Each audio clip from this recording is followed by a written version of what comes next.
Every legend leaves a trace. Some linger in memory, others in things that were never meant to fall into human hands. In the Myths Belief Store, you'll find artifacts, talismans, and relics steeped in the darkness of ancient faiths. Enter if you dare to touch what is forgotten and terrifying. Link in the description. In the hidden corners of the internet, a legend circulates about an organization operating outside any state structure, buried in the shadows of the Cold War, in abandoned research complexes where no one asked questions, and even fewer people returned to tell what they had seen. According to this story, there once existed a program known as Project Lazarus, a project whose goal wasn't to create a new weapon or technology, but to overcome death itself. The aim was to create a soldier who feels no pain, knows no fear, doesn't need sleep, and whose body regenerates faster than it can be destroyed. The legend claims the organization kidnapped people, the homeless, prisoners, those listed as missing, and used them as raw material for experiments.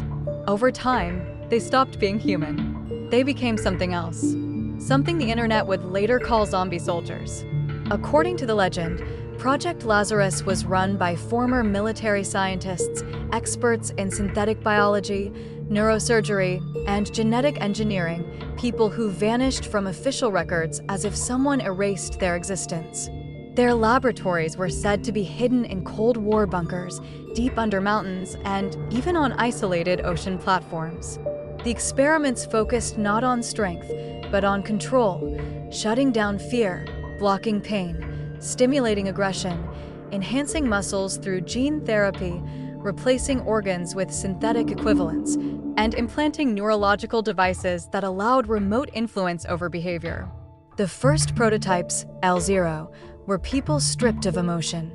L1 involved muscle and bone modifications. L2 blended flesh with cybernetics. And L3, the final generation, supposedly no longer resembled humans at all, beings that regenerated unnaturally fast and acted on pure instinct. It was these L3 units, the legend says, that caused the catastrophe and the destruction of the entire facility. Although Project Lazarus is considered a legend, its roots grow from real events in the history of science and military research, events so dark they still unsettle people today. One of the most infamous examples is the Soviet experiment of biologist Ilya Ivanov, who in the 1920s attempted to create a human, ape hybrid, funded by the state, working in secret facilities, inseminating female chimpanzees with human sperm, and later, according to documents, planning the reverse.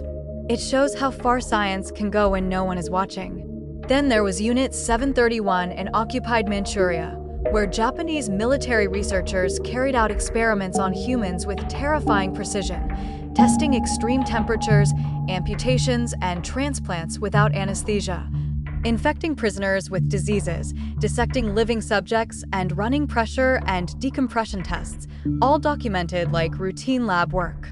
In the United States, the MKUltra program tested mind control, giving people LSD without their knowledge, using hypnosis, sensory deprivation, and attempts to manipulate aggression and obedience. Many documents were destroyed before anyone could review them. Around the world, militaries tested drugs to increase endurance, methamphetamine during World War II, amphetamines in Vietnam, experiments on suppressing fear, adrenaline stimulation, and today, exoskeletons, neural implants, and systems enhancing perception. These are all real, documented facts, and they're exactly what makes the legend of Project Lazarus sound disturbingly plausible. The theme of secret experiments creating monsters appears constantly in pop culture. In games like Prototype, Third Floor, Resident Evil, SDLKR, and Dead Space, we see laboratories full of mutations and failed projects. In films such as The Lazarus Effect, Overlord, Doom, and The Fly, experiments spiral out of control. In literature, from Frankenstein through Reanimator to Metro 2033, the recurring motif is science pushed too far. All these stories paint the same picture: hidden labs, organizations operating outside the law, people turned into weapons. And it's exactly in this space, between fiction and reality, that the legend of Project Lazarus was born. Project Lazarus is a perfect example of how modern myths blend fact with imagination. On one hand, we have documented experiments from history. On the other, online stories about organizations that supposedly went even further. The question remains, is it really just a legend? Or somewhere in an abandoned research complex, are there still traces of a project that was never meant to see the light of day? Share your thoughts in the comments. Is Project Lazarus just an urban legend? Or something someone truly tried to create? If you want more dark stories, leave a like and subscribe. See you in the next episode, unless some serious men decide to invite you to their headquarters first.